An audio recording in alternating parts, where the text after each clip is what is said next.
Good morning. Morning.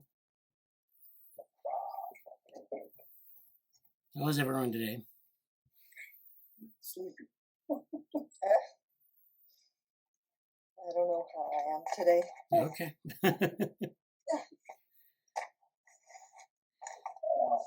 So yeah, that's well, we've got some good things going on. Yeah, we were Dick and I have been talking about this paper that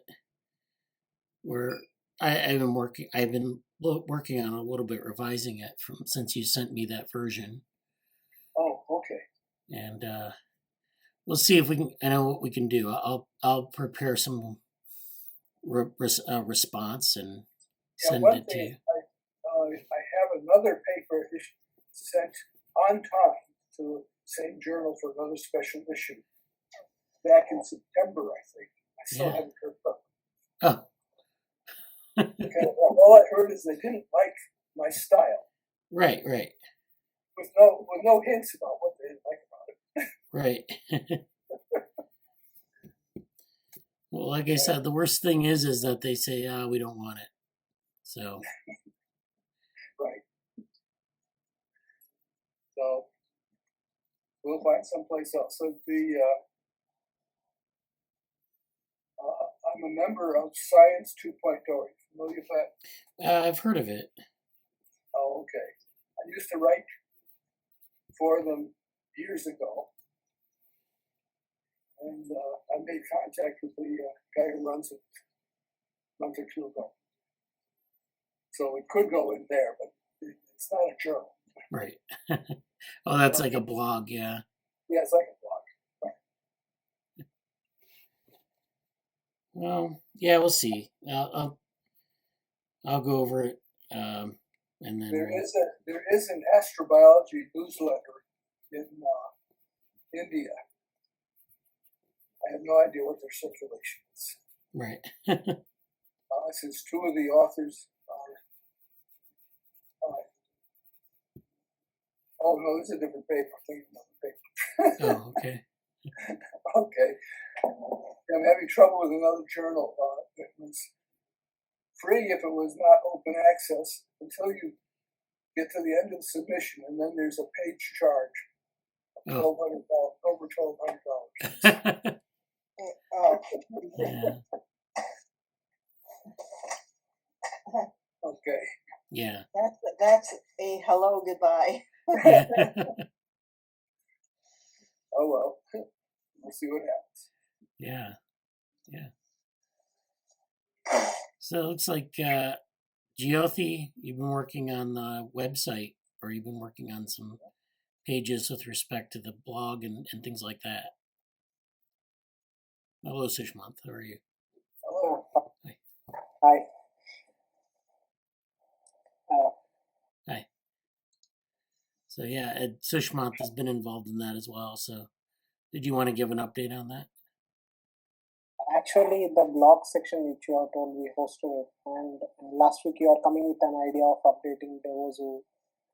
Yeah. Could you explain it more? That's the reason I called Jyothi Swaroop also. Oh yeah. So what do you have in your market website? All right. Yeah, let me share my screen. So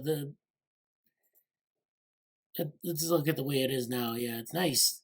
There's been a lot of work done here. So this is DevoWorm, github.io. This is the lesser known website. It's kind of like we have a main website at weebly.com, and then this website, which has a lot of specialized things on it. So there's DevoZoo, there's DevoNotes, DevoMethods, DevoU, DevoWorm ML, DevoWorm AI, OpenDevoCell, DevoWorm blogs, DevoLearn. So all these are like these kind of categories. There are links at the top.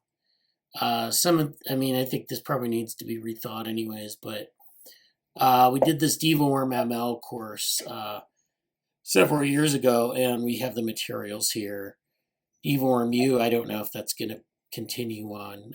DevoMethods is like a catalog of methods that we have. DevoNotes is kind of like methods notes. And then DevoZoo is this. So this is DevoZoo. This is what the idea here behind this is we have a bunch of model organisms that we talk about. We talk about like C. elegans. We talk about ascidians, fruit flies, zebrafish, mouse, and we've basically collected data sets for these. So we have data sets available for people, like CSV files, microscopy images, just things that are collected here.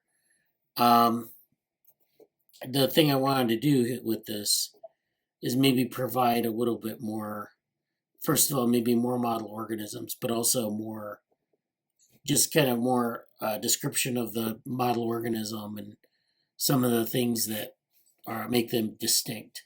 Because I've seen a lot of people, have asked me like questions about, specific things specific to C. elegans development or Drosophila development and how they differ. And so I don't know how to really kind of make that, because there's a lot of information there. The best thing I can think of is to just provide like general references and put them in here. You'll have general references in here, and then the data sets, and then it just gives people an opportunity to sort of like a clearinghouse for different model organisms, working with different model organisms and so forth. The reason I wanted to redesign it is because, like I said, I wanted to update it. I wanted to provide new model organisms if we don't have anything on diatoms in here, for example, and then give some information about it. So yeah, we even have like morphozoans, which is our work on Morphozoic. So that's the current state of it. So it needs to be updated. I need to think about it a little bit more before we say, let's do this. But you seriously want to get involved in single cell morphogenesis? what do I want to, or is it? I don't know what that means. Like, well, I mean, I just wanted to have the references here. I don't know if we'll get into it, but Okay.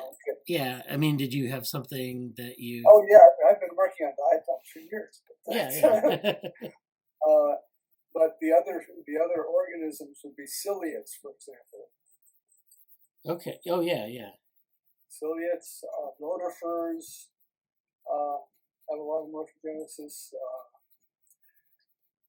There is a fair amount of literature on bacterial morphogenesis, but it's not very complicated shape. Things like a pressure inside a rod, Right. stuff like that. Diatoms would be probably the most sophisticated. Ciliates probably number 2. Yeah. Okay. All right. Excuse me, barely understood it. Like, we will revamp this website. I think we can provide information of these things. If you have any articles regarding or explanation regarding them, please provide to us. Otherwise, we will scrap from the online and we'll try to keep it there. Okay. And we'll change the whole website using Hugo. There's a framework, I think, Hugo. I mean, we can use that and we can simply generate static pages or host it on GitHub. Yeah.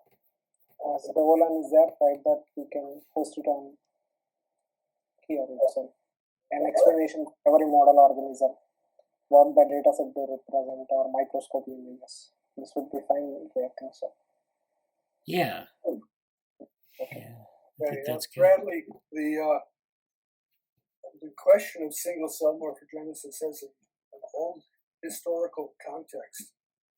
When the cell theory came out, there were a group of people who opposed it on the basis that the basic unit was the organism, not the cell. And single cell morphogenesis would tend to hold that idea up. Okay, there are some analogies between single cell morphogenesis and multicellular morphogenesis. And the transition to multicells may be independent of morphogenesis in some sense. Yeah. Okay, so I'm not discouraging you. I'm just saying. Yeah. It's a can of worms. Oh, well, okay, yeah. And do you want my axolotl data or images? That actually would be good. Yeah, we should add axolotl. That's one of the things I'd like to add in. I think I have them, but I mean, hosting some of the data sets are kind of, I don't know, I'll I have to still figure a haven't way. wanted to get you the synchrotron data, but I now can update my computer upstairs. I got it with the fiber optic. They put in something for my upstairs computer, so now I can work on that.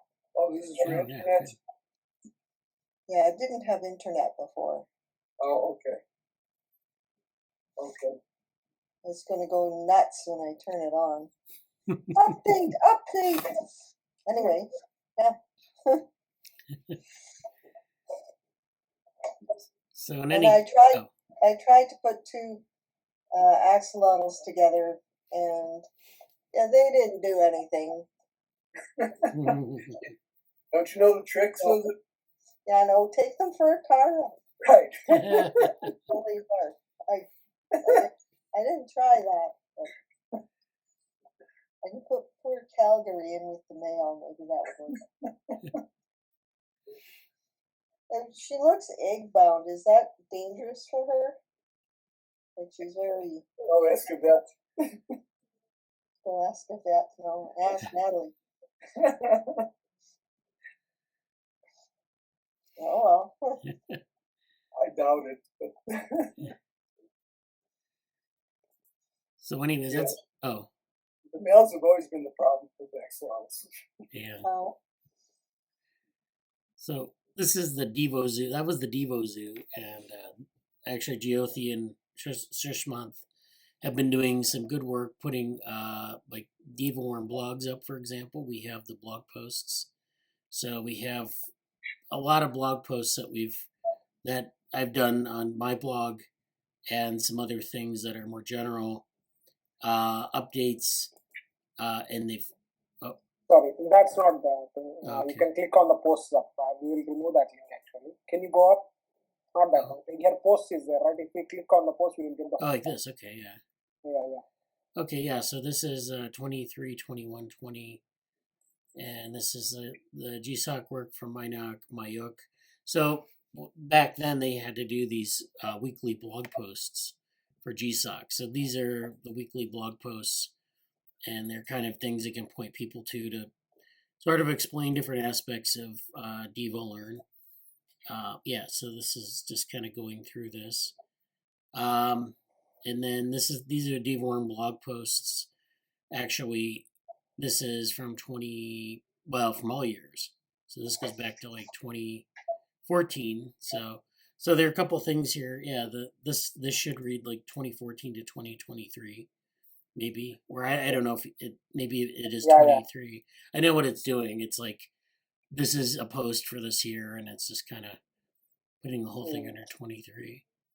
But this too is like, see all posts. It'll just be like, yeah. Yeah, we will try to add. Okay. That's a bug, small bug. We will fix it. All right, And do you have any comments on yesterday these membrane models which I have worked with elegans? Actually, I have kept in the DevoWorm Slack channel segmentation models. Oh yeah, yeah. So those look very interesting. Sushmanth was visiting our Saturday morning meeting on Saturday, and he gave a little bit of a preview of some of the work he's been doing with segmentation. He's working on the meta segmentation model. The what is it called? Segment anything model. Yeah, SAM. SAM. So yeah, could you share your screen? Maybe you could show us a little bit of this.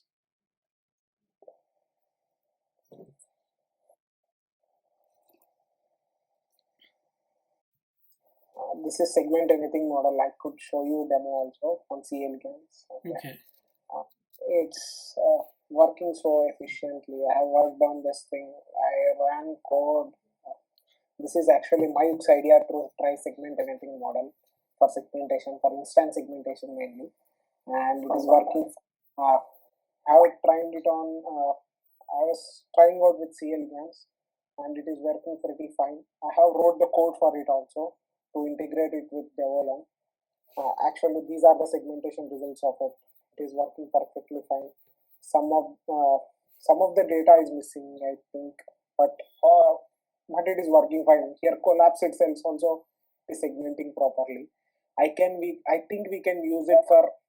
We have 3 segmentation models. One was Mayux, one was Meta's Facebook, and one was my idea, which was DevoNet, which I was trying to make. We can see which one works fine, and we can integrate with DevoGraph at the end.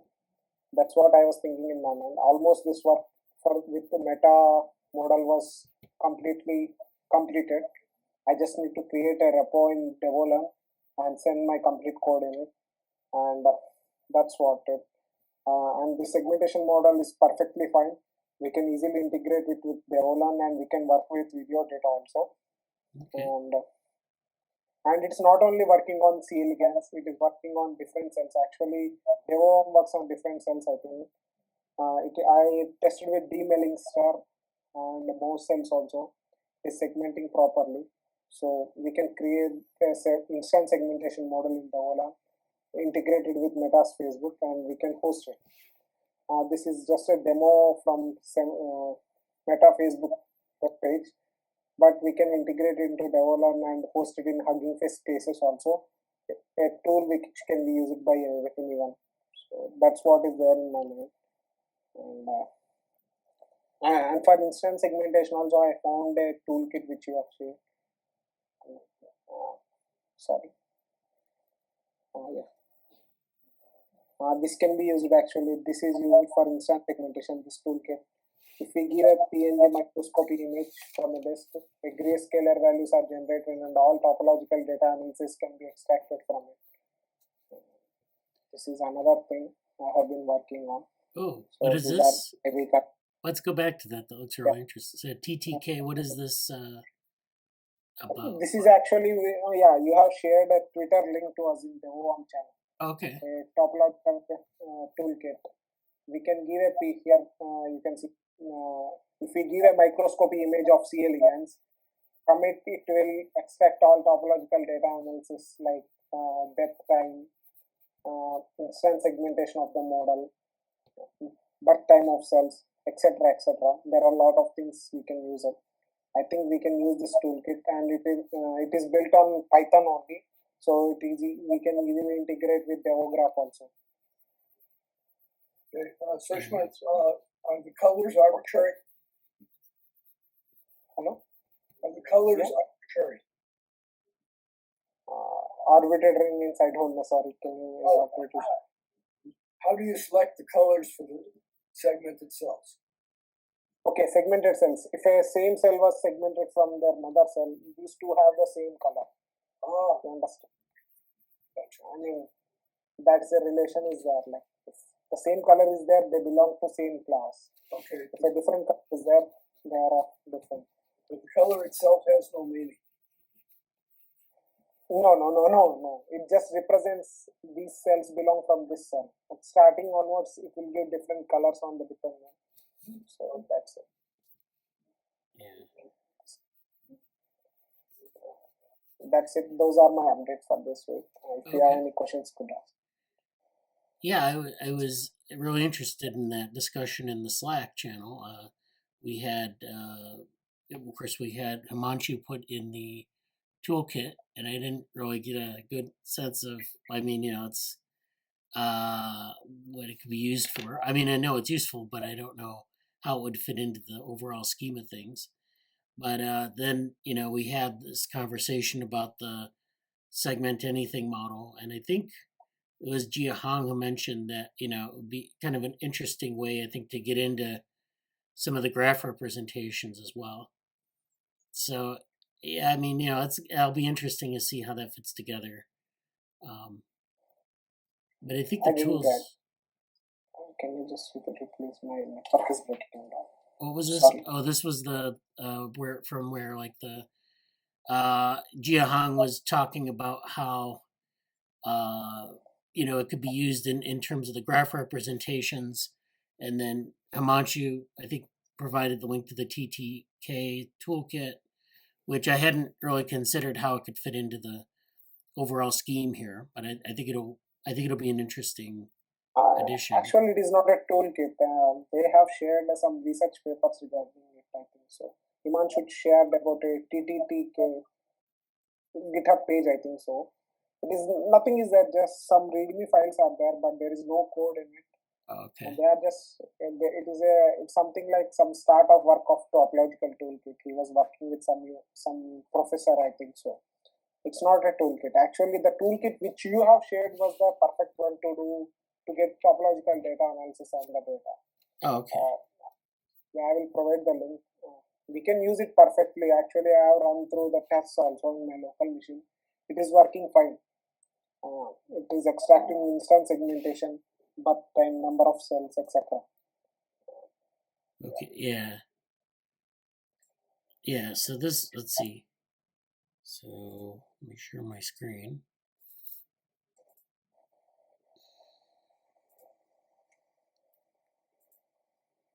So this is the, tribute to Edelsbrunner and Harer's book. I guess that's the book that it comes from. And then you have these examples. So you have different types of topological data analysis. So there's persistence clustering, which is a big thing in that field.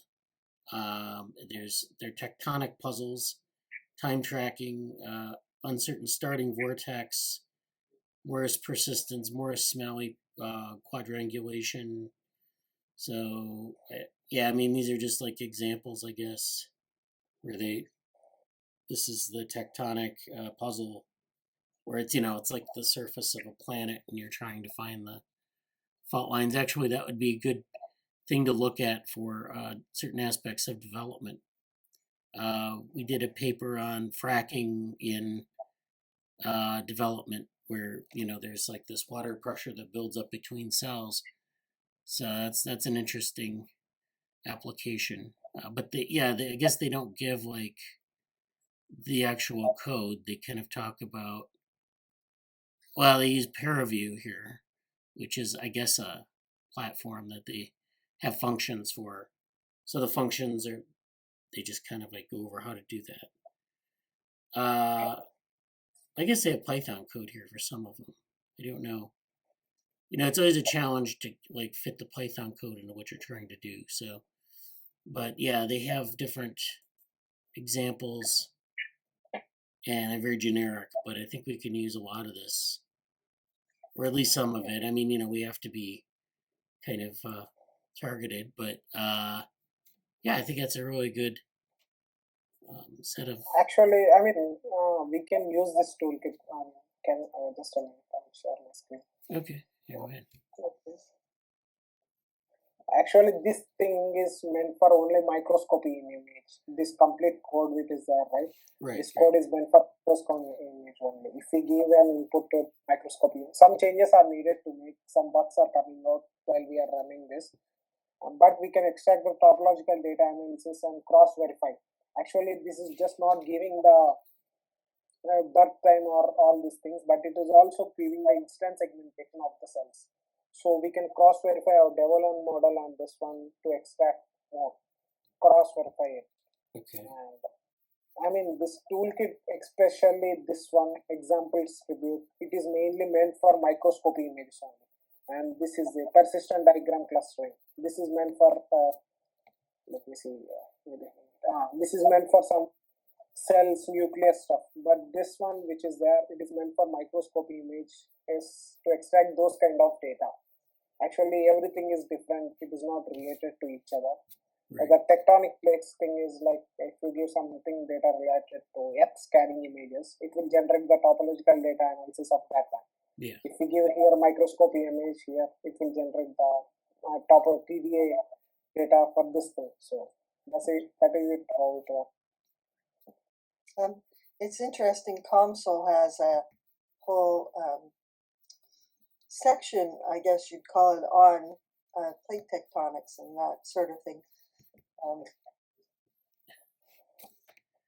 Yeah, I don't yeah, know like the if tectonic. it's useful or not.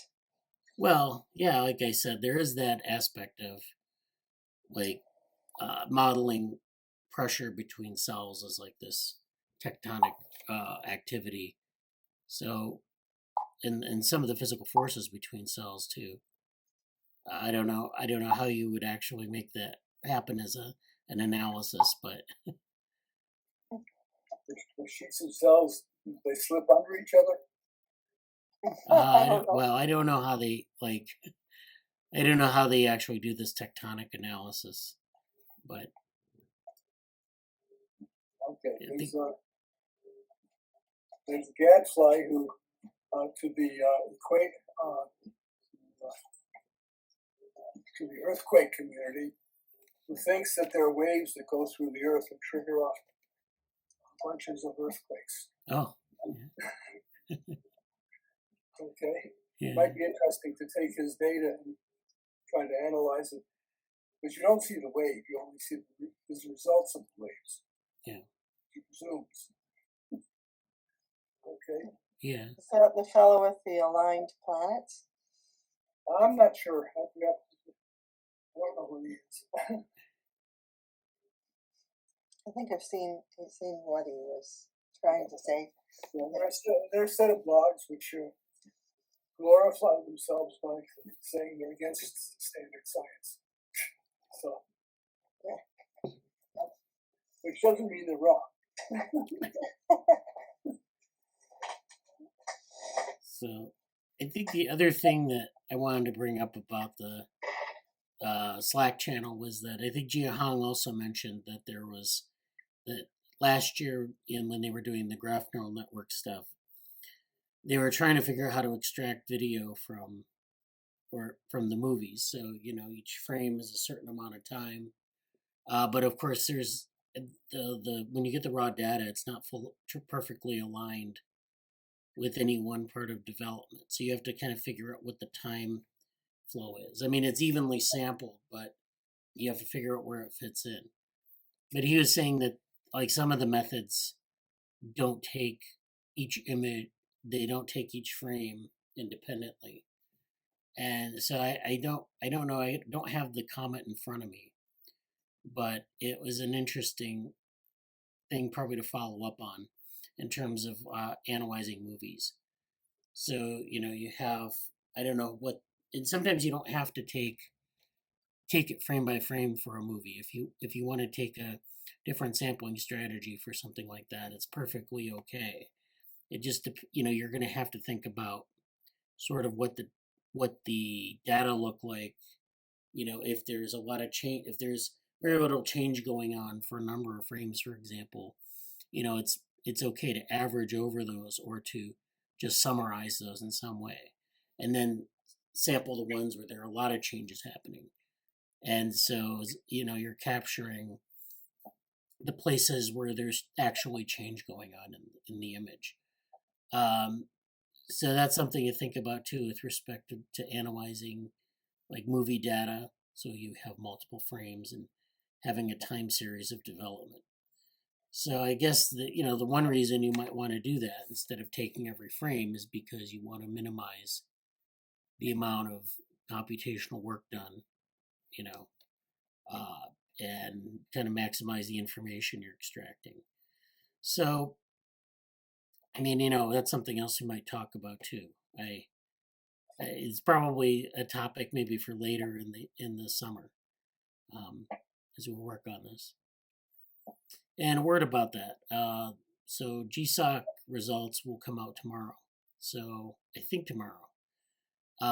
We I don't know how many slots we'll get. It's determined by Google and with INCF.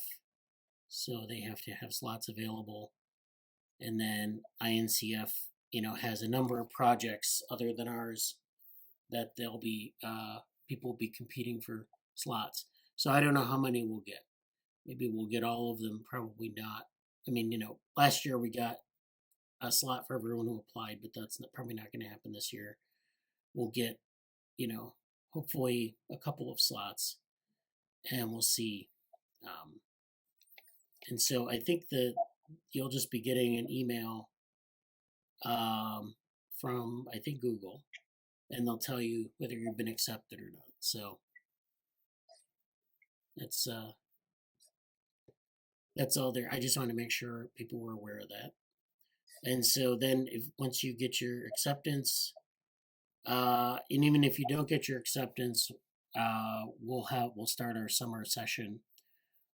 So the community period starts, I guess, as soon as you get accepted. So, the community period is where we're going to introduce you to the larger community. We're going to have, give you opportunities to learn about open source. And then, you can get started on sort of laying the groundwork for your project, your coding period work. And so I think Sushmanth, for example, has been doing that very well. And so this is all, yeah. Will DevoGraph end for this year, GSOC, or are there more phases to it? Well, we'll be continuing with, so DevoGraph and DevoLearn are part of the same project, and we'll be continuing with that, on as long as we can, I guess. The GSOC project for this year is based on DevoLearn and DevoGraph. Next year, we'll probably do that as well, keep developing it. We have, opportunities. If you're not accepted into GSOC formally, we always have opportunities to join in and work on, if you had written a proposal, you can work on that. If not, you're welcome to work on things, and we'll continue to work over the summer. So, the reason I invite people who haven't been accepted or, maybe haven't done an application is because we'll be very active during that period. So you'll be able to interact with people working on different issues and different, things that they're actually actively working on and committing. And so that's what I want to have, like a working group basically around that over the summer. So we'll be meeting at this time every week. And, this will allow us to have reports on progress and, go over topics and things like that. So we're getting ready for GSOC, and Jesse is helping me with some of the logistics of that. I'll be co-mentoring this project with Jia Hong and Mayuk. They'll be, I guess, advising on things. They'll be helping people in the Slack or in the GitHub repositories. So Sushmanth, of course, has interacted with both of them. So, that's good. But those will be our other co-mentors. And then Jesse is co-mentoring on another project that we are we have applicants for. Jesse's also doing a lot of work on organizing, sort of organizational things like project management type stuff. So we'll be drawing on his expertise as well. So yeah, I look forward to that. We'll start that next week. So next week's meeting, we'll be talking about this stuff in more detail. But I think we've gotten some nice lead up to this. All right. Any questions? How are you, Jesse? I don't know if you were able to talk. I didn't want to exclude you here.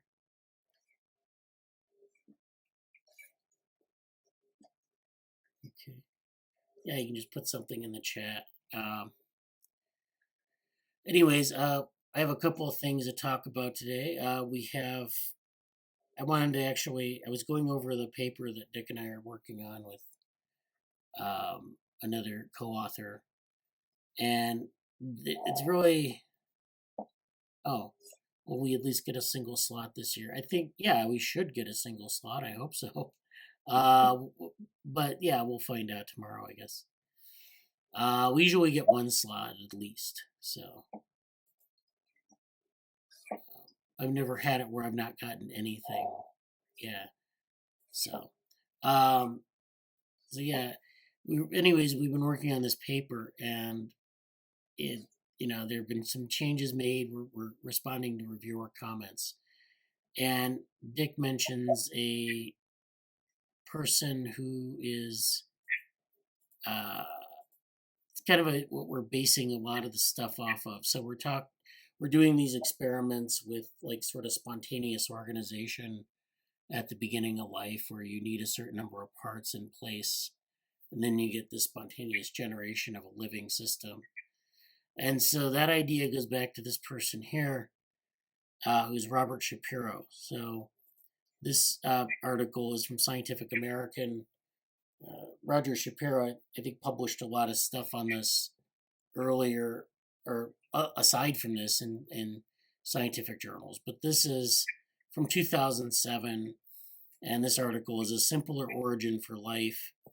So this, the subtitle here is The Sudden Appearance of a Large Self-Copying Molecule, such as RNA, was exceedingly improbable.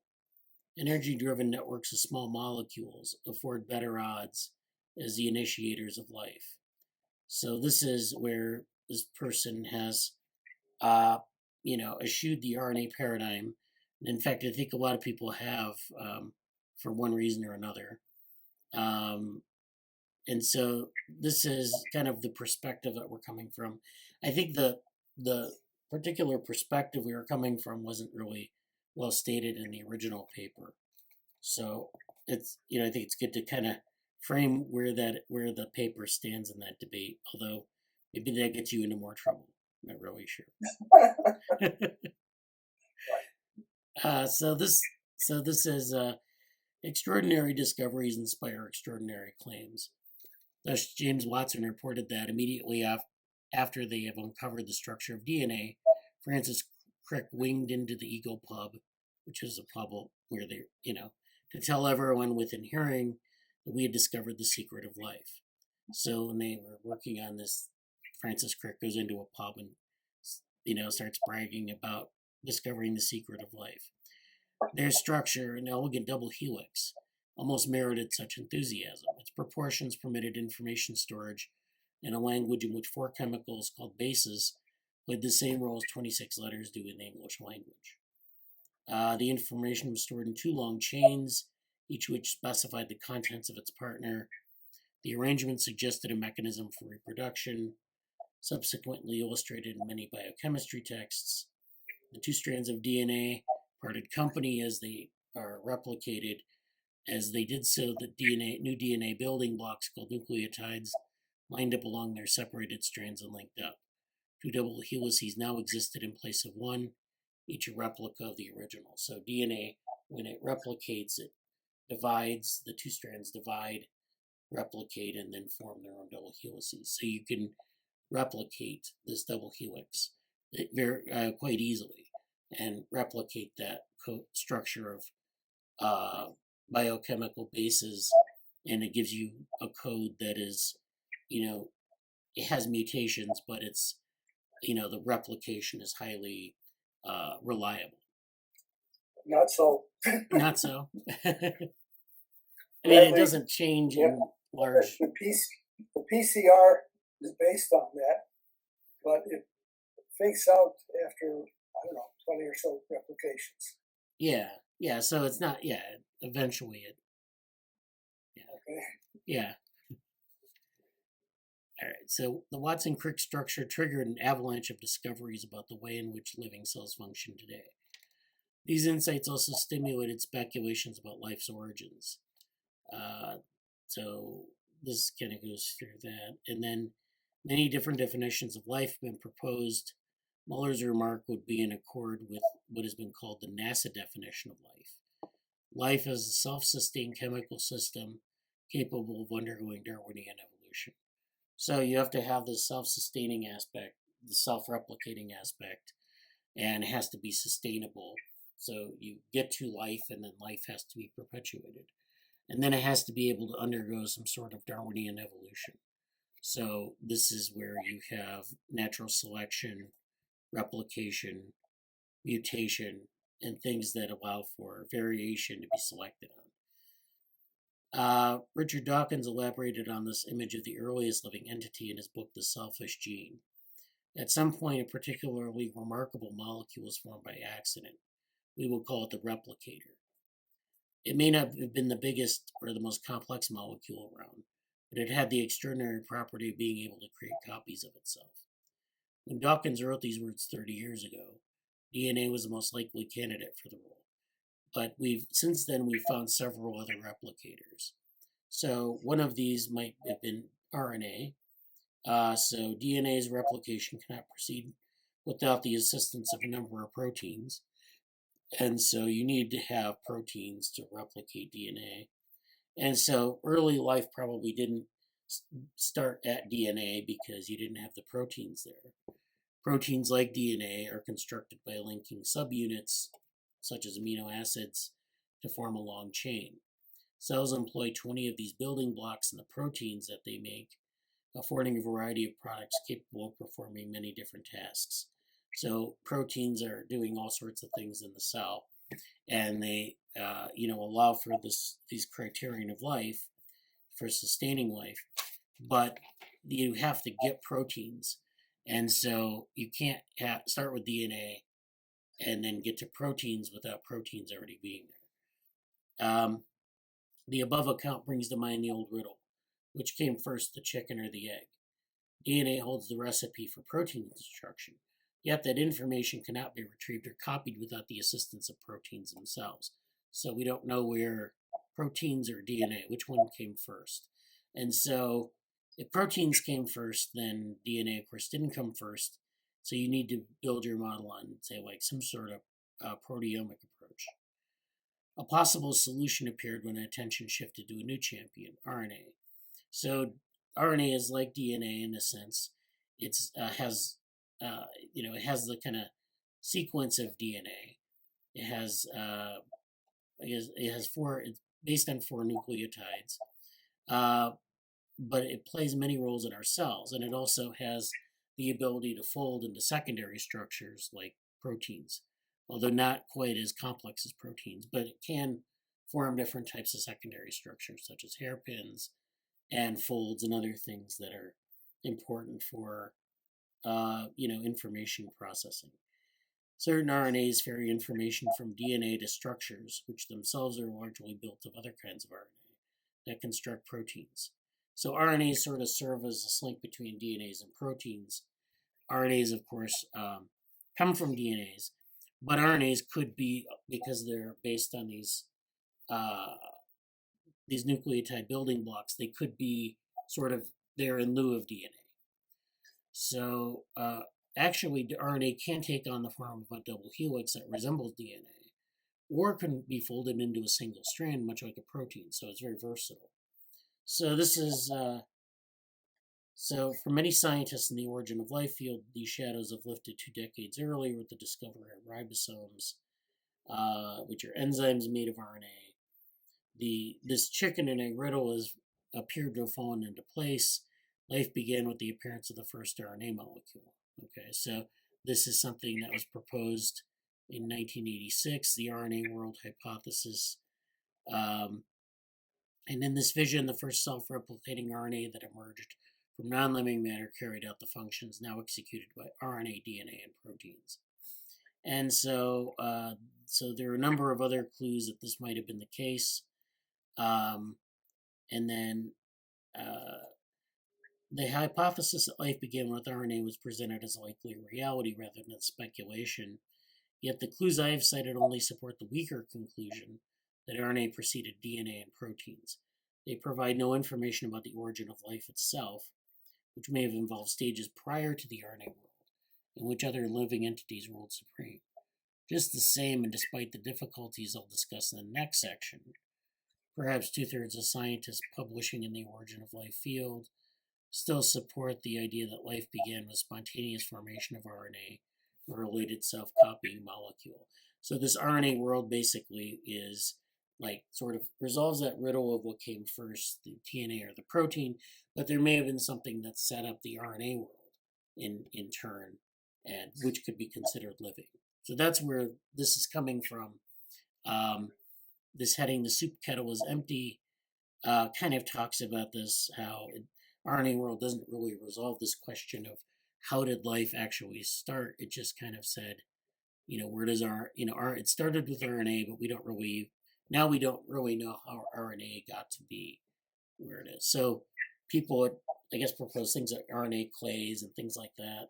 So there are different things like, different ways that you can think about RNA world. But there's, the other way to think about this is that there are other things that come before RNA that have to be in place to enable RNA world, which really kind of kickstarts the Darwinian processes that we're interested in with life. So, so then it kind of talks about, let's see, in a form of molecular vitalism, some scientists have presumed that nature has an innate tendency to produce life's building blocks preferentially, rather than hordes of other molecules that can also be derived from the rules of organic chemistry. This idea drew inspiration from a well-known experiment published in 1953 by Stanley Miller. So this is the Miller-Urey experiment, which is where they took a bunch of chemicals, they threw them in a big bioreactor, they put electrical charge across it, and then they generated these different types of amino acids. So they were able to synthesize amino acids. And they did this in 1953. And it's interesting that they did this experiment years later. And they actually found that it was understating the effect. So in the original experiment, they were able to produce amino acids. In the replication, which happened like 40 or 50 years later, they were able to find many more types of biomolecules that were produced. So it's definitely not a fluke, and you have this aspect of producing amino acids being the outcome of RNAs. So RNAs will encode for different amino acids in a number. So there are a number of amino acids that come from, you have these RNA codon triplets that produce the amino acids. And so, there are different ways that you can synthesize these without having to go to the RNA template. But this is something they were able to do. They were able to actually identify things in very old paleontological assemblages like the Murchison meteorite, which is one of the early, one of the earliest forms of sort of, early evidence of early life, where you see this in the assemblage. You see remains of this.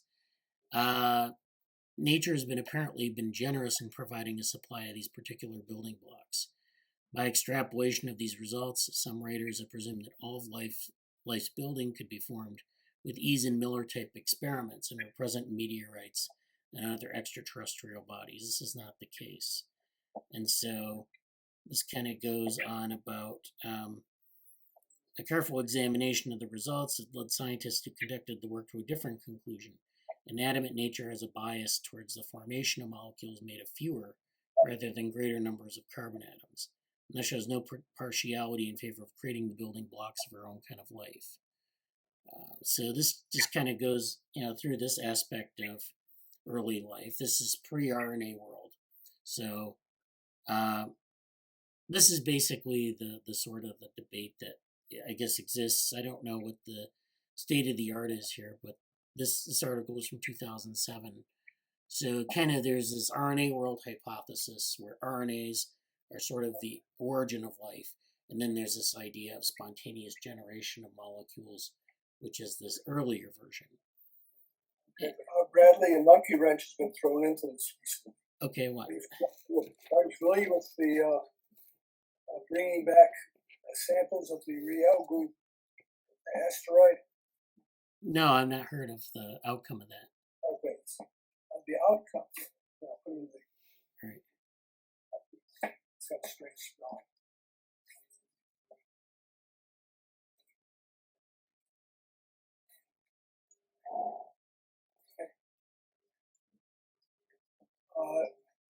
There's one paper which absolutely startled me because I had reviewed the evidence for non-racemic mixtures of amino acids in meteorites. Okay, it's called the enantiometric excess. All right. Okay, and there's one sentence in one of these papers about the Rio asteroid which says they tested 15 amino acids and they were all racemic. And there's just one sentence there. Yeah. Which suggests, if they're right, since these meteorites are supposed to come from these kinds of asteroids, that all the meteorites are contaminated. Yeah. Not just the ones people suspect are contaminated, but all of them. Oh. Okay? Yeah.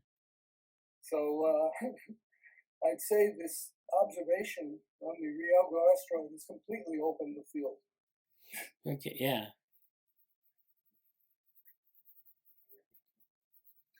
Okay, if this one sentence is, they didn't justify it, they just said it. That's interesting. Yeah. 15 amino acids, and they were all racemic, Yeah. which is not what you get from meteorites. Okay, Right. Right. so Right. I'd say if that statement is correct, the whole field's open.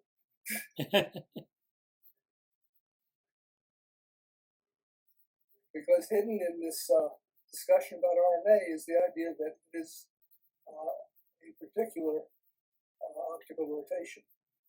Right. So, So we have, explain the difference between racemic and non-racemic to other well, people. racemic means equal mixtures of left and right optically rotating molecules. And so Here, then, in other words, here the molecules are 50-50 mirror images. and then when it's right-handed, which is the right rotation, what does that mean? Okay, amino acids in living things, DNA, RNA, I think are all right-handed, and I think sugars are all left-handed. Okay. Yeah. By conventions of how these are defined. Okay. So all the molecules in living organisms that we talk about are one hand or the other. Yeah. And this is an unsolved problem. Yeah. And it has to precede RNA. Yeah. Okay? What is racemic? Racemic means 50-50 mixture of turning to the left, turning to the right, so it doesn't turn at all if you have a mixture. Oh, okay. Okay? Let's go back to Pasteur, who discovered this phenomenon, I think 1880s or so.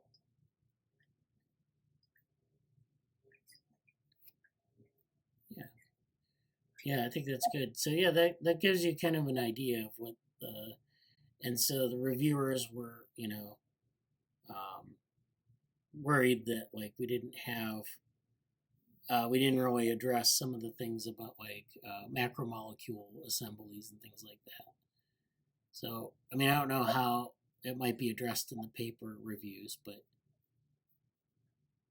I know you had written some things about like the background. I don't know what we really should give as background though, like how we would justify. Yeah, yeah.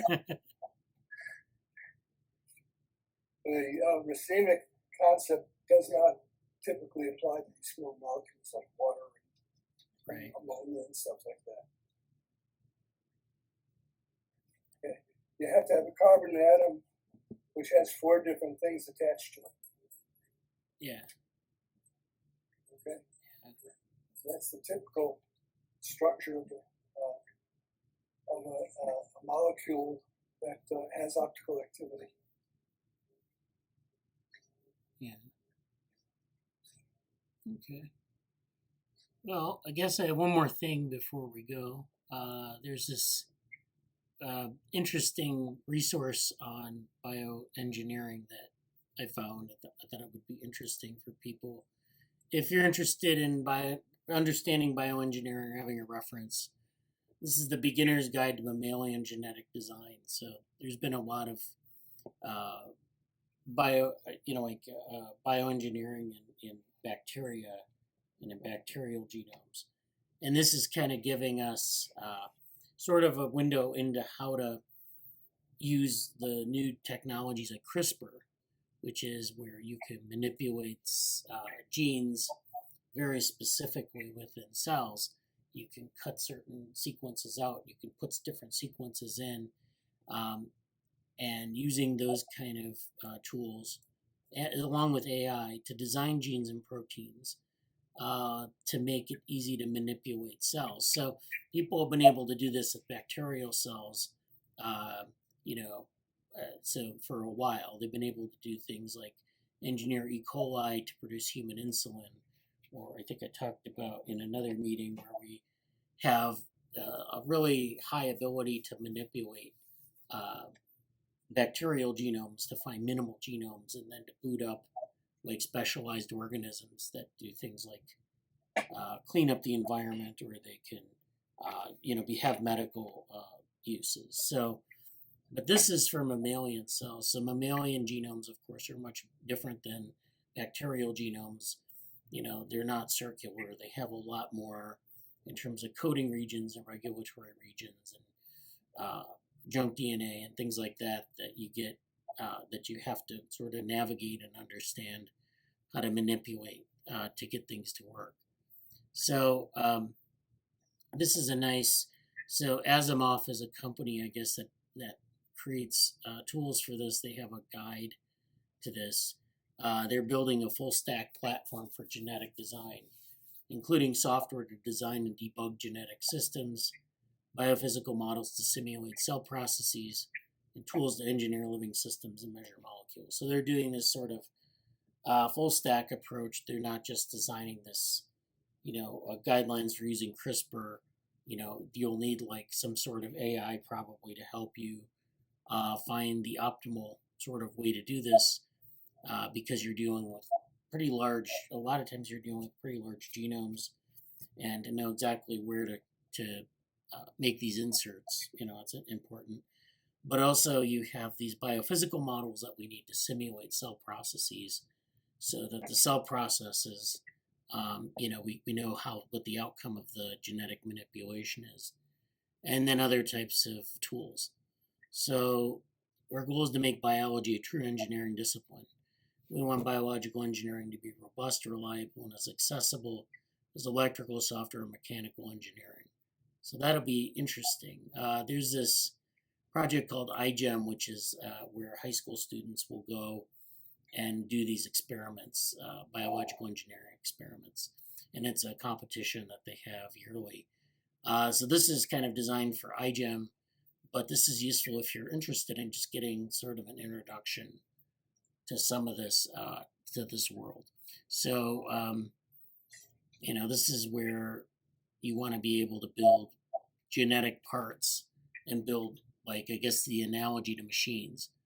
And so to understand some of the things that happen when you're in the process of doing biological engineering, like, for example, plasmids that don't work or break, cells that die for unknown reasons, it's important to kind of have a way to work your way through those things and debug them. So this kind of gives you, I think, a good guide to like different cell types you might use. So like there are different model cell types like HEK cells, human embryonic kidney cells, Chinese hamster ovary, CHO cells, and Vero cell lines used to produce viral vectors, therapeutic antibodies, and vaccine components. So these are there are different types of cells that they are kind of favorites of cellular reprogramming and some of the other bioengineering approaches. And they kind of walk you through examples for those cell lines. So this kind of goes through what is genetic design and why should you care?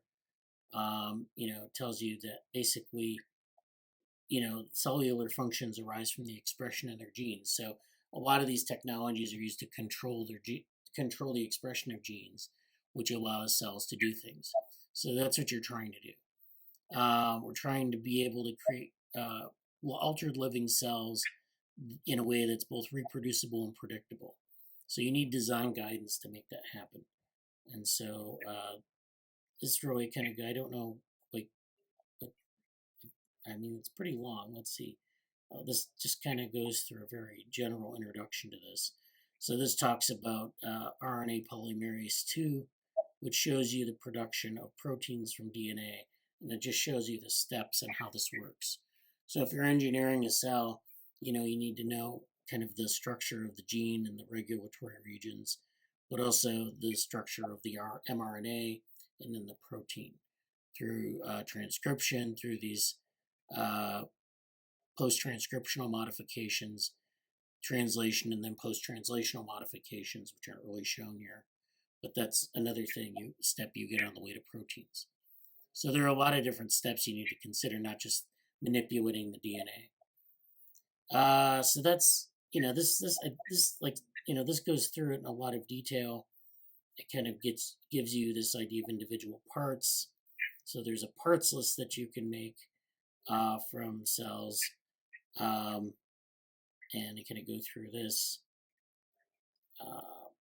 So it's a nice introduction. I think if you're interested in this area, even if you're not and you just want to know more about it, I think this is a good introduction. So they talk about things like coding sequences. They really kind of break down cell biology or molecular biology into this sort of set of design principles almost, which I kind of like because it's like the molecular biology literature is very opaque with respect to like some of these things. So you're trying to understand all these things. You generally learn it by using flashcards, and you learn all these facts. And then if you go into the lab, you have to do an experiment. You have to figure out like these parts, how do they work?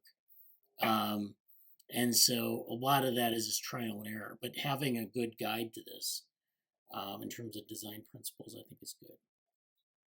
So that's Okay. yeah. Brad, Yeah. I'd like to challenge your opening statement, Okay.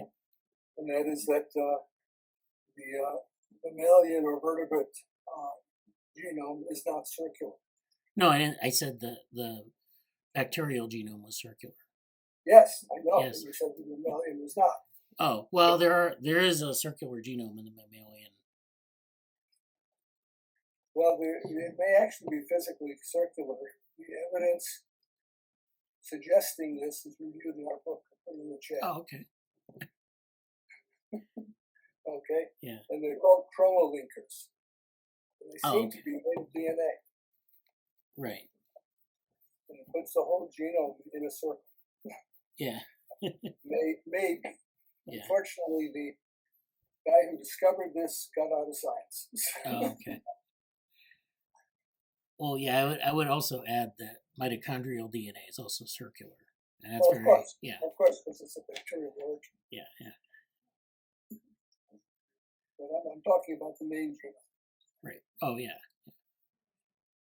Yeah, like chromosomes can take on a lot of structures when it's replicating and when it's kind of folded up in the nucleus. So. But all of the chromosomes might be arranged in a circle. Oh, okay. Maybe. Yeah. It needs some definitive work. Right. Okay. Yeah. All right, so I think that's it for today. Does anyone else have anything else to add before we go? I don't know if Susan has well, she gave an update, but do you want an update on my project? Yeah. Oh, well, I managed to get a sort of a J-like curve or from my model. If I looked at the magnitude of the movement of the middle of my 3-cell configuration, but the Z direction is more of a straight line. And actually that makes sense because it's held on all sides by posts. So it doesn't twist like a tensegrity does. So it's sort of a hybrid structure. So I found a nice book online that costs about $90 Canadian. and I got it on Kindle and I was reading it. And they did networks like what I have, but it's not built like what I built. So I'm going, well, that's both frustrating and encouraging, because when you're doing research, you don't want anybody else to have done the same thing. Right. So I haven't finished exploring this model yet. Okay. Yeah. But I've just changed the extracellular matrix part, where I held the model looser or tighter with foundation springs. And they don't, I guess I should put a damper in there and see how that affects things. And I need to explore how the pre-stress changes it. So Yeah. I've all kinds of data to find. Lots of data points. Yeah. Anyway, at least I got something. Yeah. Yeah. Yeah. That sounds good. That sounds good. Thanks for the update. Hope you can keep going, and I mean, it's like small victories. Yeah. If I can't, my friend Dr. Sharif will have a fit. Oh yeah. Oh well, there's lots to explore with the model, and like I said, there's a whole entire book written about this type of structure. So it's good. It's about metamaterials, actually. Would you like the title of the book? Yeah, that'd be great. Okay. Well, let me see. If I can find this.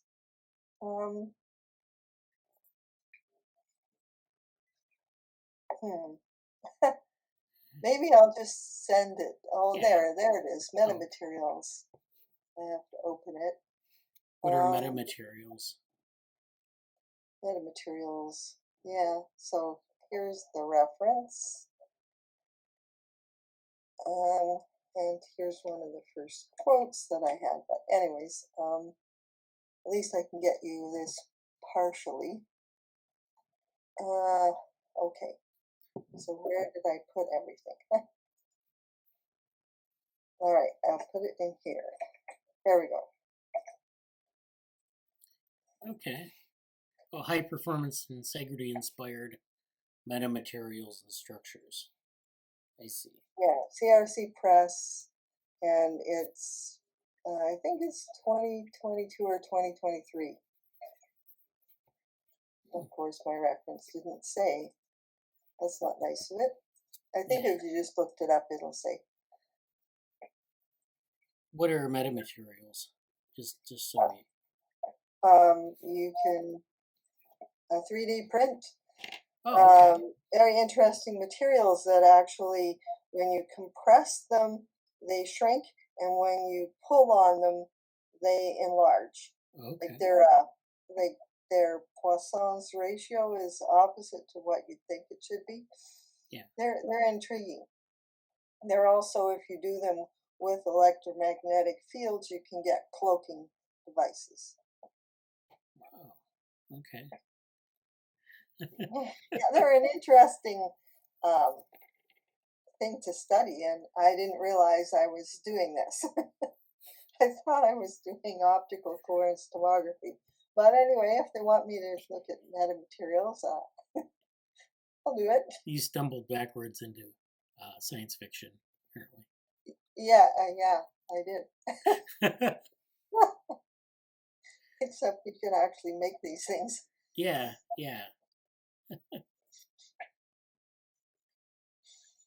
All right. That's great. Well, thanks for the update. And so this week, I look forward to seeing who gets accepted into GSOC, and we'll be in touch over the course of the week when we find out, and then we'll be setting up our community period activities. So these are going to be things that you'll be attending this meeting, and then probably some other activities alongside that. I'll provide some readings and I encourage people to explore the openworm community, but also we have another community that you might be interested in exploring. The DevoWorm group, of course, has done a lot of historical work, so I encourage you to explore that as well. So thanks everyone for attending, and talk to you next week. Bye. Bye. Bye. Bye. Now I'd like to cover a few new papers from the C. elegans literature. These have come out in the past month or two, and they're very interesting with respect to some of the topics we talk about in the meetings. So the first paper we'll talk about is this paper on neurodevelopment. It's actually a dispatch in current biology, so it references other research papers, but it just kind of goes over a set of topics, or a single topic with a set of papers. So this is neurodevelopment, maintaining function during circuit reconfiguration. Gal Haspel and Netacone, who's involved in the openworm project. The abstract reads, neural circuits change during development or following experience by adding neurons and rewiring connections, but mapping such processes is technically daunting. A new study traces maturation of an entire circuit in subcellular detail, revealing continuous functionality under gradual structural change. So this is has to do with, this is more generally the case with the connectomes, but in this case they're going to focus on C. elegans connectomes. So they kind of go through this anecdote here at the beginning. A common characteristic of complex systems is that they start out relatively simple. Therefore, any additions or deletions are constrained by the previous instantiation of the system and required functionality of the output. So this is basically describing the origins of a connectome. And so they start out simple and then they become more complex. A major open question in complexity science is how evolving or developing systems maintain functionality in the face of change. Nowhere is this more apparent than in development and lifelong changes of neural circuits, as they incorporate, omit, and reappropriate neurons and connections. So there's this paper in Current Biology by Mulcahy et al., where they approach this question in one of the most thoroughly described nervous systems, that of the nematode C. elegans, as its juvenile locomotion circuit develops into its mature configuration. So this is during the larval stages where the C. elegans is behaving, but during its juvenile stage, it goes through a significant amount of plasticity with respect to synaptic connectivity. And so the question is how does that movement circuit change in larval development? So the question of persisting circuit output during neurogenesis and neuronal remodeling is a long history in vertebrate and invertebrate systems, to which this research adds exquisite subcellular details and indeed some surprising revelations and insight. So at hatching, the C. elegans locomotion circuit includes only 22 neurons of 3 classes, 2 cholinergic classes that innervate dorsal muscle, and 1 GABAergic class that innervates ventral muscle.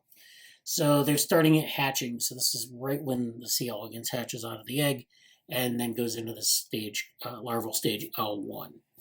And so we can look at the neurons that exist in the locomotion circuit at that point. 53 more neurons of 5 new neuronal classes are integrated post-embryonically. So this is something that happens where more neurons are added to that circuit and specified for movement. The more than tripling of this circuit raises 2 overarching questions. How does the asymmetric juvenile circuit generate the alternating muscle pattern needed to drive undulatory locomotion? So that's the first question. The second is, how is its catastrophic failure avoided during the transition from the juvenile to the mature circuit? The first question was addressed by another paper, also in this issue of Current Biology. This is Lou Ahmed et al. So these are the authors. Just demonstrate that during rhythmic undulations in either forward or backward direction, so when the worm wriggles back and forth, its characteristic movement, as you can look at any video of the worm and see this characteristic movement, cholinergic neurons rhythmically activate one side of the body, the dorsal side, while rhythmic inhibition by GABAergic neurons relaxes opposite or ventral muscles. This inhibition overrides tonic excitation due to cholinergic spillover onto ventral muscle from descending interneurons. So this is sort of a regulatory thing that they're observing. As to the second question, until now, neuroscientists believe the Swedish model, which is the new post-embryonic infrastructure, was put in place within hours of animal hatching in the first larval stage. So basically, a lot of this infrastructure is already in place upon hatch. And so this is the Swedish model, which is the, I guess, old model, and we're going to be proposing a new model. This is reference 10, so we'll get to the references in a minute, but for right now, keep that in mind, it's reference 10. And the switch was then assumed to be orchestrated during a sleep state that occurs between the first and second larval stages, so between this L1 and L2. But C. elegans never ceases to surprise us. Mulcahy et al., which is that first paper that we talked about, shows that the remodeling continues after the sleep state, so that the circuit must maintain functionality in the awake state as the circuit matures along the body. Far from a global switch, this result pointed to complex mechanisms that are coordinated globally, but is locally staggered in time and space, an even more startling finding from an unsegmented animal. So C. elegans allows us to do a lot of these sorts of things, to look at these circuits in very exquisite detail. With invariant and fully mapped cell lineages, anatomical changes can be traced developmentally across different animals at the subcellular and even synaptic resolution. This is true of the Mulcahy paper. They used 2 state-of-the-art serial electron microscopy methods to reconstruct the neuronal morphology and neural apposition of the locomotion circuit at 6 different developmental stages, before, during, and immediately after the circuit is reorganized to the mature configuration. This confirmed what we already knew about this 3-stage process. Neurogenesis occurs early on in a neat staggered fashion in time along the body. Next, embryonic neurons and their synapses undergo significant remodeling. Neurons of the GABAergic embryonic class dramatically reverse their axonal dendritic polarity and switch from innervating ventral to dorsal muscles.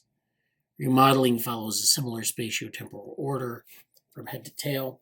Finally, neurons grow and form synapses with the rest of the circuit and muscles. So what's new? They describe a transition in fine detail and extract several rules of organization. So there are several sort of overarching principles here.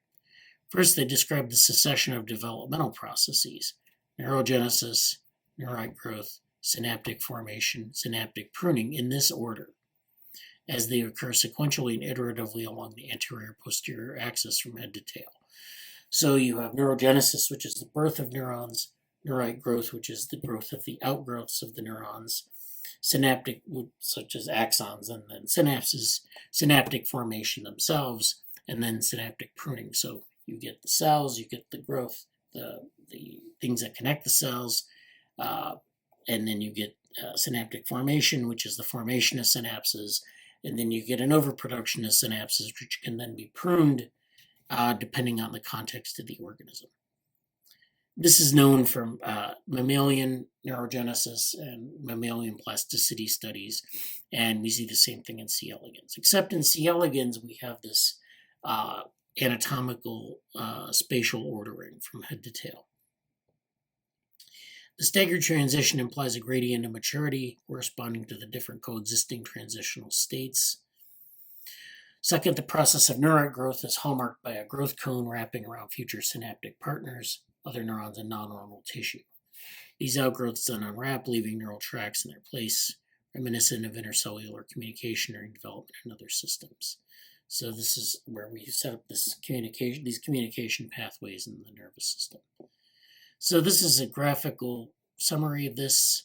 This is the juvenile circuit, 22 neurons of 3 classes. We have from dorsal to ventral. This is the top to the bottom.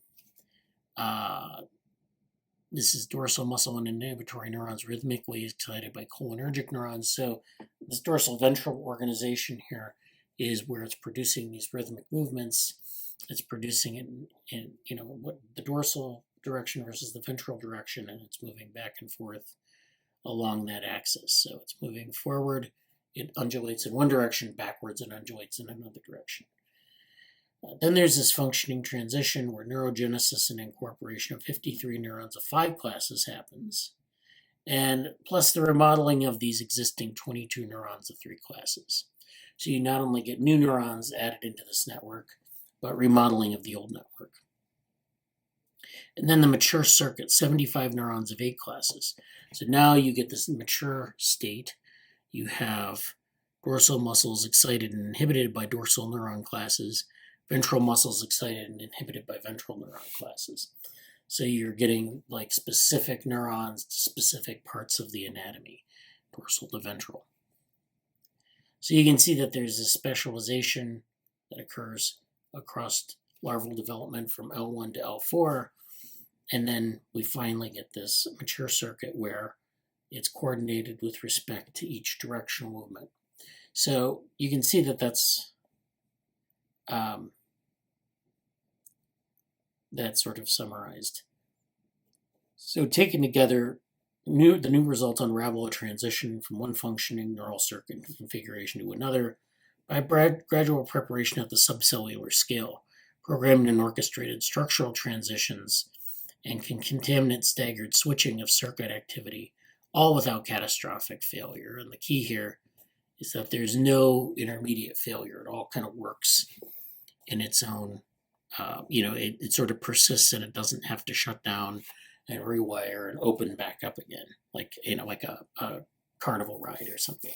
So this is, what we want to do is we want to be able to develop mathematical and computational models that allow for us to describe these kind of systems. We've done a little bit of work on this with respect to the embryo. Certainly there are a lot of network models that could be used for this. There are a lot of dynamical network models that could be used for this. So we'll probably revisit this again, talking about some of the things maybe that, there are other, additional papers that we can find and draw from if we want to do some sort of research in that area. Let's talk. But why don't we look at some of these citations? Now we have a couple of citations here that we wanted to focus on. So number 10, this is actually the classic Sulston paper, post-embryonic development in the ventral cord of C. elegans. So I think we mentioned we wanted to see what number 10 was. That's drawing from this classic paper here. There's this other paper, number 9, extrasynaptic signaling enables an asymmetric juvenile motor circuit to produce symmetric undulation. So this is a paper from this issue of Current Biology. Has Daniel Whitvelite on it and Mulcahy and some other people on it. So this is sort of this was actually a paper where Daniel Whitvelite released a paper in Science where he talked about the changes in synaptic connectivity across larval development. So this is kind of a follow-up to this. There's also this paper by John White and colleagues from 1978, connectivity changes in a class of motor neuron during the development of a nematode. This is actually the other paper by Daniel Whitvelite, and I think Mulcahy's on this as well. So this is Connectomes Across Development Reveal Principles of Brain Maturation. That's the paper I was referring to. Then we have this paper, Minimal Model of C. elegans Forward Locomotion, the Larval L1 Circuit. This is by Boyle and Netta Cohen. And we have, I don't think we have any other papers pick out specifically here. Let's see. I think probably that's enough for now. There's another paper that I wanted to get to here. And this focuses on a specific stage of larval development. So this is Mind of a Dower. Comparative connectomics reveals developmental plasticity. So this is from a Korean group where they're looking at the Dower stage. And the Dower stage is sort of a polyphenism. So it starts at L2, which is a larval stage 2, and goes to L4. And the reason the Dower stage exists is in cases where the C. elegans experiences extreme stresses, things like droughts or lack of food. And so they go into this larval stage, the Dower stage, which is a polyphenism that triggers a number of neuroprotective changes in the cuticle, changes in the neuronal connectivity, and basically it goes into a quiescent state. So it's not completely quiescent, but it's a semi-quiescent state. So this is a special phenotypic state of the larval worm. So this is, people have studied the Dower stage and some of its adaptations. So it's an entire subfield of C. elegans biology.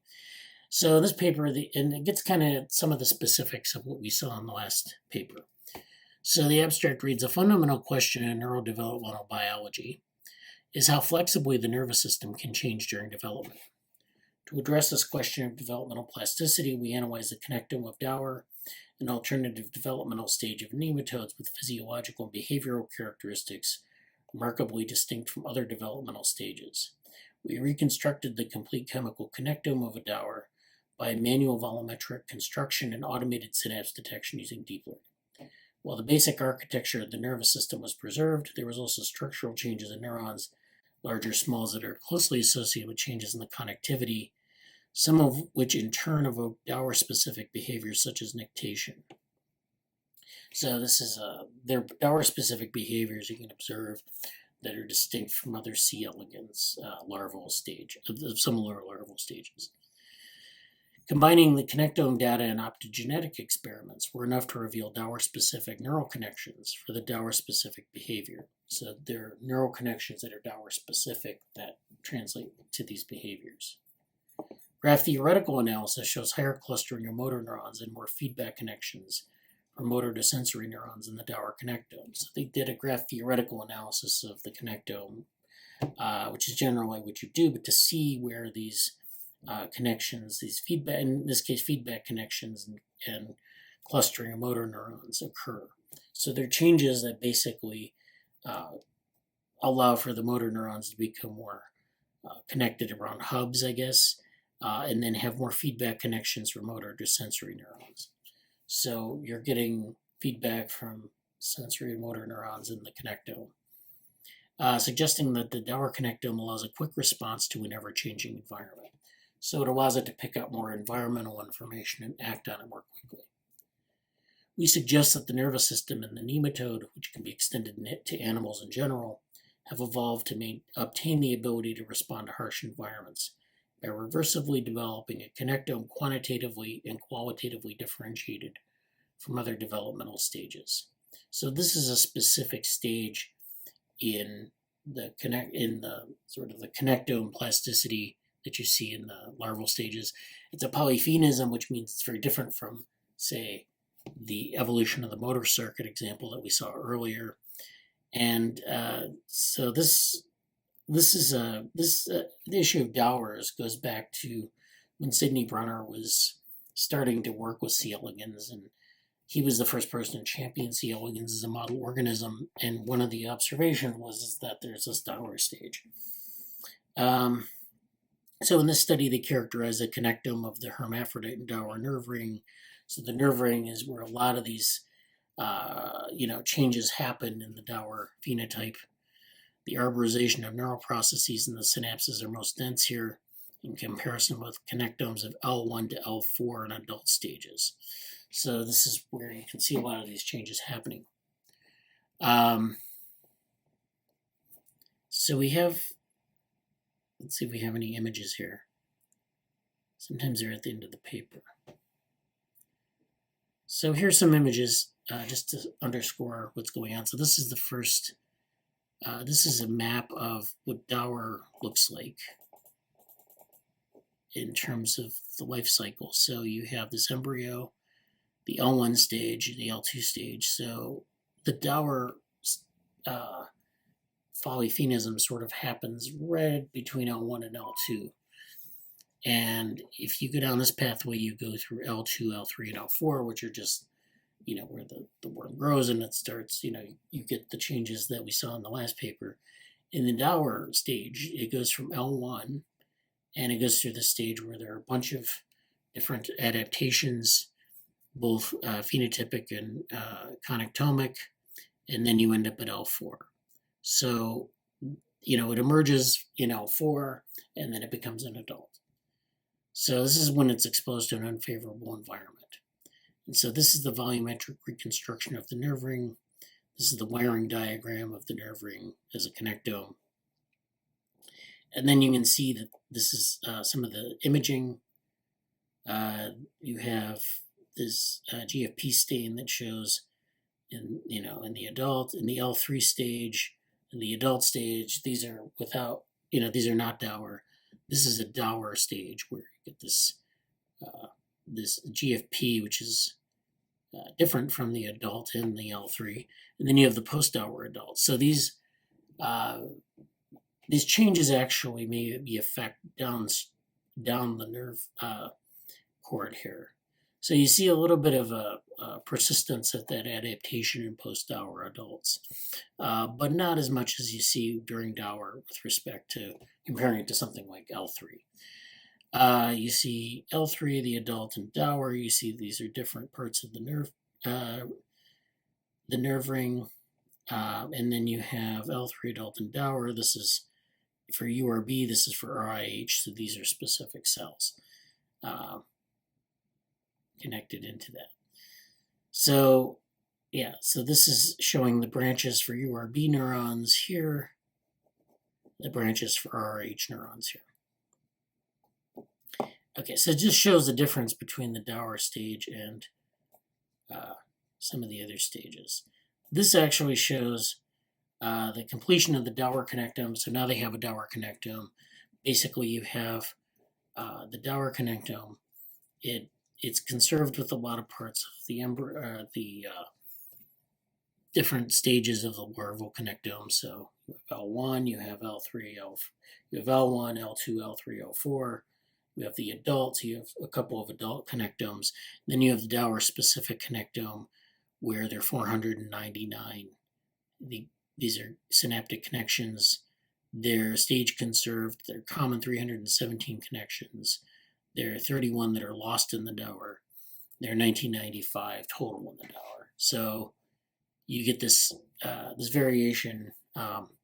You get some that are conserved over all forms of adult and larval, and then you get some that are lost specifically in the Dower, and you get some that are gained specifically in the Dower. So this is a comparison of normal developmental stage in the adult versus the Dower stage. So you see that there's some changes in the weights of connections, so you get some hubs that are more densely connected, as mentioned in the abstract. And then you get these other things here where you have morphological changes and connectional changes which are mutually associated. So you get changes in the morphology and it results in changes in the connectome. And they showed some of the examples here with respect to the cell, to cellular imaging, and then some of the reconstructions of some of the connections. Okay, so that's that paper. Now, the third paper and the final paper is a paper on canalization and plasticity on the developmental manifold of C. elegans. And so this is by David Jordan and Eric Miska, and they're from the Gurdon Institute at Cambridge. And so a lot of times we talk about the sort of development and developmental plasticity and something called canalization on a structure called an epigenetic landscape. And so the epigenetic landscape basically has these channels where the developmental trajectories unfold. They call that process canalization. So development follows a certain trajectory or a certain set of trajectories based on what's most likely to occur in development. And we saw that with some of these examples in the connectome where you have changes in the connectome that can emerge, but those changes are limited to what's already there. It's also limited to functional plausibility and things like that. So this This says, how does the same mechanism that faithfully regenerate complex developmental programs in spite of environmental and genetic perturbations also permit responsiveness to environmental signals, adaptation, and genetic evolution? So that's the question. So basically, how do we get mechanisms that reproduce complex developmental programs that need to be buffered from genetic perturbations or environmental perturbations, but also can be responsive to these signals? So how can something be adaptive but also protective? You don't want just anything expressed in development. You want these specific plausible phenotypes to be expressed and persist throughout development. Using the nematode C. elegans, we explore a phenotypic space of growth and development in various genetic and environmental contexts. Our data are growth curves and developmental parameters obtained by automating microscopy. So using these, we show that among the traits that make up the developmental space, correlations within a particular context are predictive of correlations among different contexts. So correlations with a particular context are predictive of correlations among different contexts. So that's an interesting statement. So we have this developmental space, and then we find these correlations, and there's both within and among variation. And so within particular contexts, we have correlations that predict things among different contexts. So there's a linkage there. Further, we find that the developmental variability of this animal can be captured in a relatively low-dimensional phenotypic manifold. And so what they're saying is that they actually misspelled phenotypic, or I guess phenotypic if you want to, I don't know if that's what they mean, but it's basically this low-dimensional mathematical space that you can describe these changes on. Now, whether this is different from the traditional epigenetic landscape or not, I'm not really sure. I haven't read this paper in depth, in detail. So we might come back to this paper later once we've had time to mull over what they're talking about.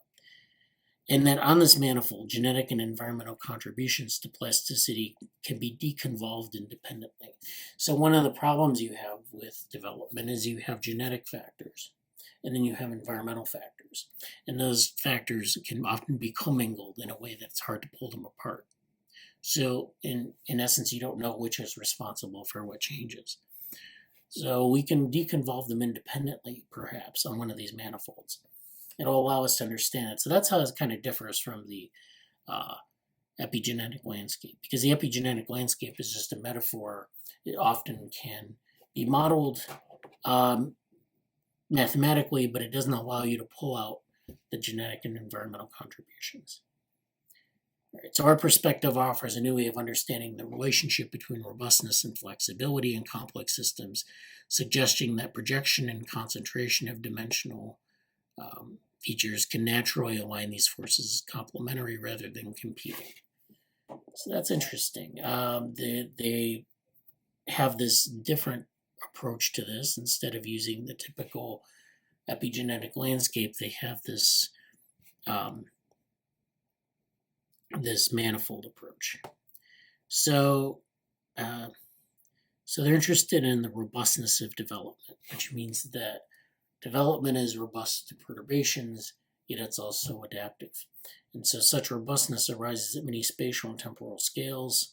For example, gene expression patterns give rise to reproducible cell differentiation. Neural and muscular activity generate locomotion.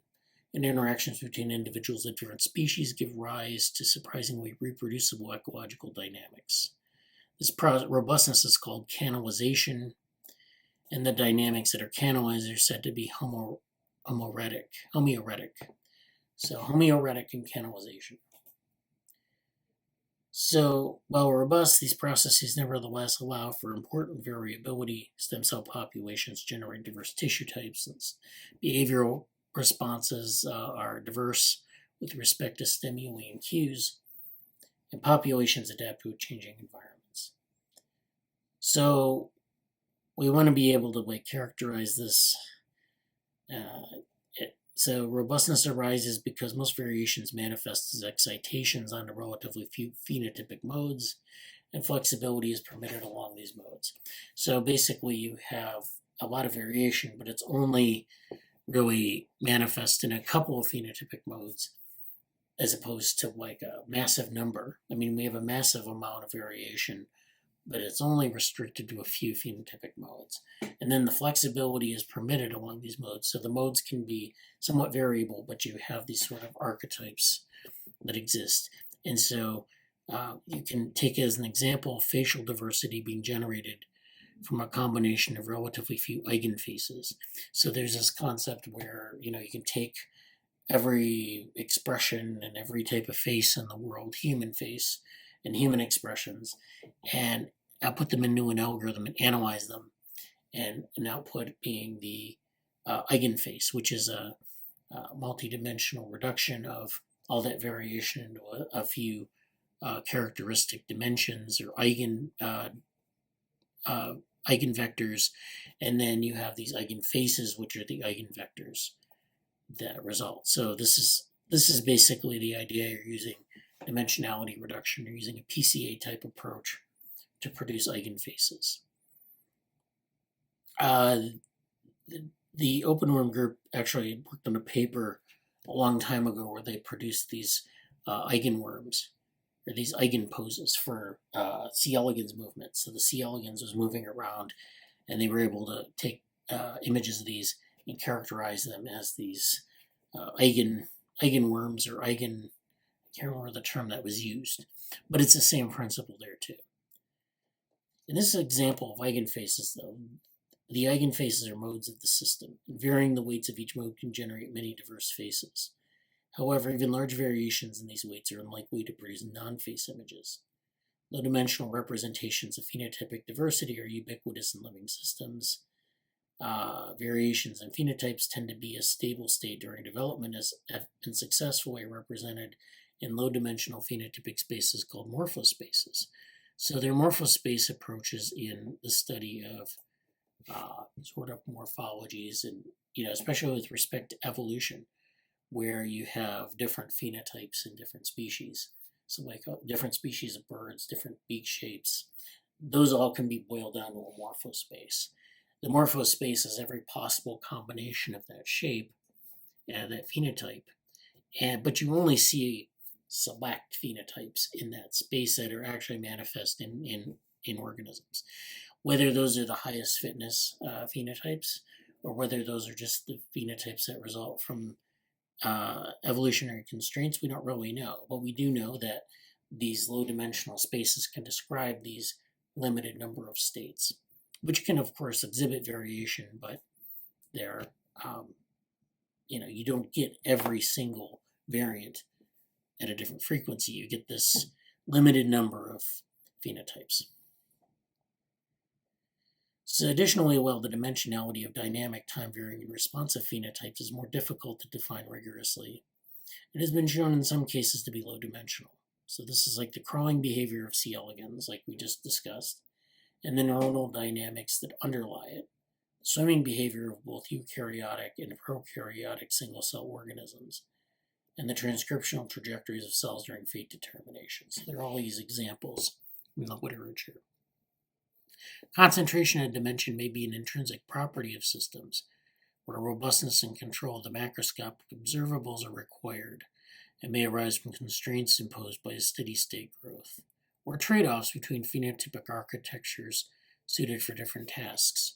So it might be that you have these discrete states in life that are sort of optimal, or that emerge as the result of exploration of that space. So you might have steady state growth, for example. So it's only possible to reach a certain number of these states in a given lifetime, given steady state growth. Or you might have trade-offs that between different types of phenotypes for different tasks. And since the number of tasks are limited that are of high fitness, then you might have a certain number of phenotypes that are possible. I mean, there are different ways to think about it.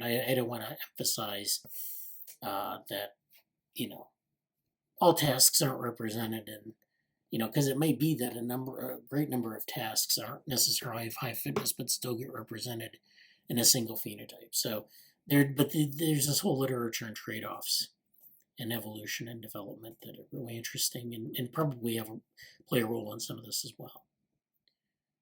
So here we propose that the process of canalization may be superseded by a more general process of phenotypic concentration of dimension.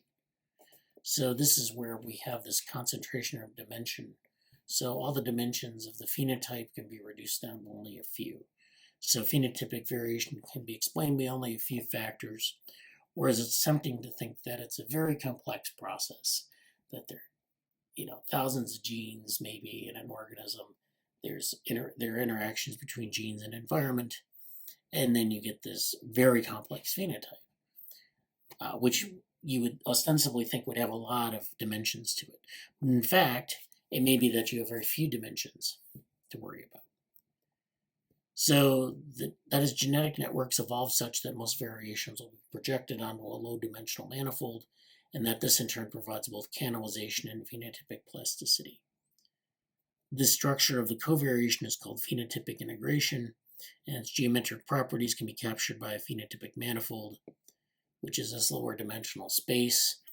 The process of finding such a manifold is called dimensionality reduction, which is the PCA approach, or there are other machine learning approaches you can use as well. There's TSNE, there's UMAP, whatever your favorite is. So we can actually look to the developmental program of Drosophila, which is the fruit fly. And in this paper, they used the landmark-free morphometrics, which means they just use morphological markers. They're probably using some sort of imaging technology to pick out different things. It's landmark-free, so they're just kind of characterizing a shape. They were doing that, they were able to uncover a dominant mode of variation that was not apparent from traditional landmark-based methods.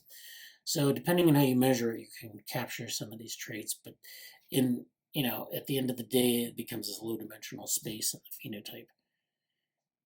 So they actually were able to build a automated imaging and mapping system. They used this for C. elegans to analyze.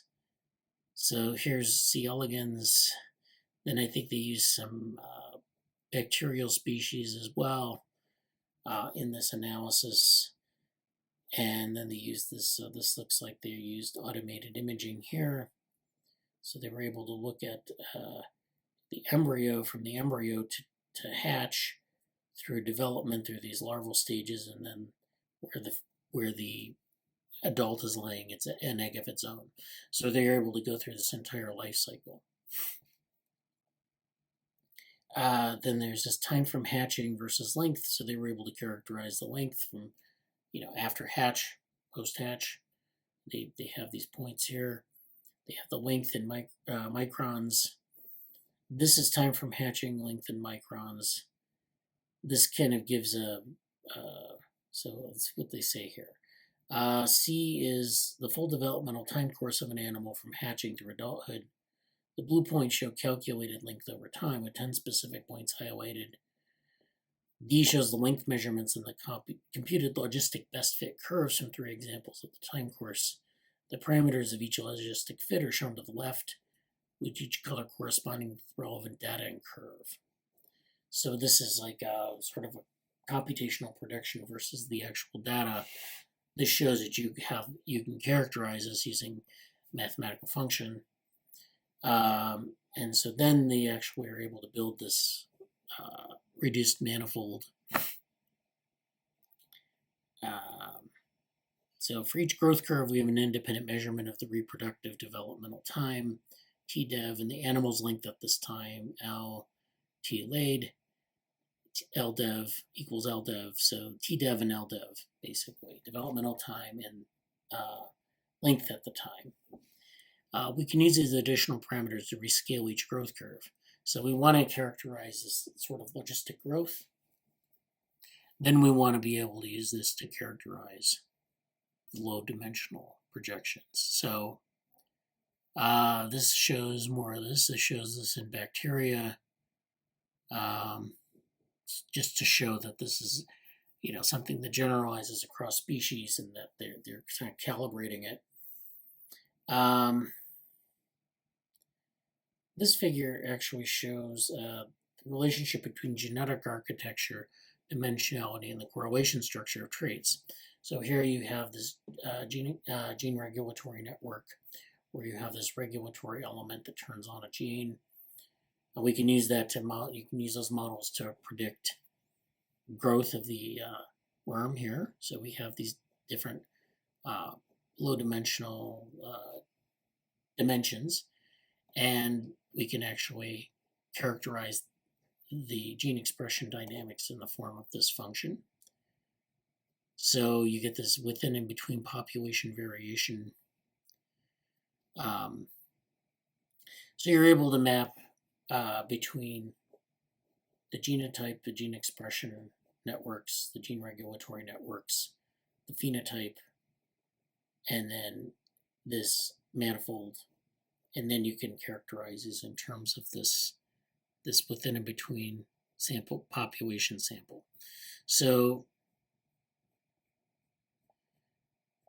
this basically shows this approach.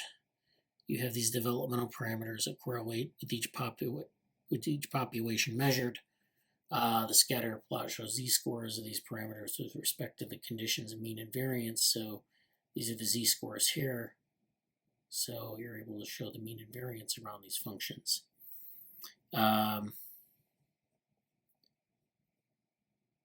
So then they do this. So this is the rescale logistic fit parameter.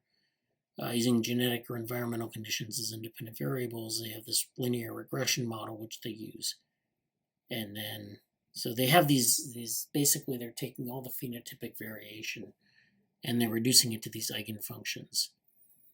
And so they're able to find, this low dimensional description of the phenotype. So this shows kind of more data with respect to the genotype and the phenotype and the fit of the model.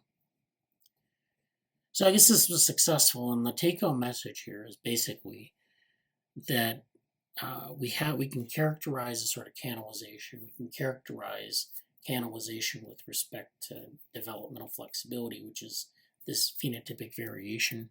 We can reduce this phenotype, which is thought to be a very high-dimensional space, a very complex set of possibilities, to this low-dimensional manifold that is predictive. That's predictive from like gene expression to the phenotype. So this is a really interesting paper. It is like a different view on things with respect to the epigenetic landscape. And so we can connect this to statistical mechanics and some of the predictive value of that.